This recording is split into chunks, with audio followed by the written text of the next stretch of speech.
আজকে আপনাদের সঙ্গে শেয়ার করব একটা নিরামিষ রান্নার রেসিপি। আজকে আপনাদের দেখাবো ডালের বড়া দিয়ে ফুলকপি আলু রসা। যারা নিরামিষ খেতে পছন্দ করেন তাদের এই রেসিপিটা খুবই ভালো লাগবে। কড়াইতে সর্ষের তেল দিয়ে দিয়েছি। এবার বড়াগুলো ভেজে নেব। ডালের বড়ার জন্য আমি মটর ডাল আর ছোলার ডাল সমান পরিমাণ নিয়ে একসাথে বেটে রেখেছি। বড়াটা ভাজা হতে হতে আমি মশলাটা রেডি করে নিচ্ছি। মশলার মধ্যে রয়েছে টমেটো, আদা বাটা, আদাটাকে আমি গ্রেটার দিয়ে কুড়িয়ে নিয়েছি। সাথে রয়েছে জিরের গুঁড়ো, ধনের গুঁড়ো, লঙ্কার গুঁড়ো আর হলুদ গুঁড়ো।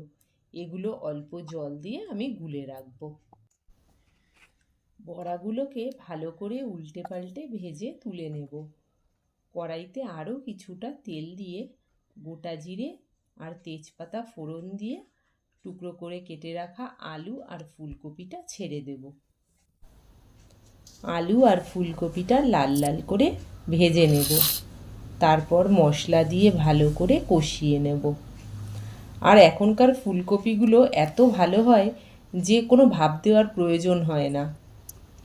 আর সামান্য পরিমাণ কাশ্মীরি লঙ্কা গুঁড়ো দিয়ে নেব, যাতে তরকারির রঙটা ভালো হয়। মশলাটা আরও একটু কষিয়ে আগে থেকে করে রাখা গরম জল দিয়ে দেব। জলটা একটু বেশি করে দিতে হবে, তা না হলে বড়ার মধ্যে ঝোলটা ঢুকবে না। আর বড়াগুলো ঝোল ঢুকে না ফুললে খেতে ভালো লাগবে না। এবার ঢাকা দিয়ে দেব। ঝোলটা ফুটে উঠলে বড়াগুলোকে দিয়ে দেব। বড়াগুলোকে ভালো করে ঝোলের সঙ্গে মিশিয়ে দেব। এখানে এতটা ঝোল দেখছেন, বড়াতে সমস্ত ঝোলটাই টেনে যাবে আর তরকারিটাও মাখা মাখা হয়ে যাবে।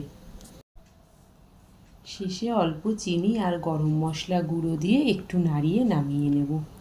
আমার এই রেসিপিটা যদি আপনাদের ভালো লেগে থাকে তবে একটা লাইক করে দেবেন আর আমার চ্যানেলটিকে সাবস্ক্রাইব করে দেবেন। নমস্কার।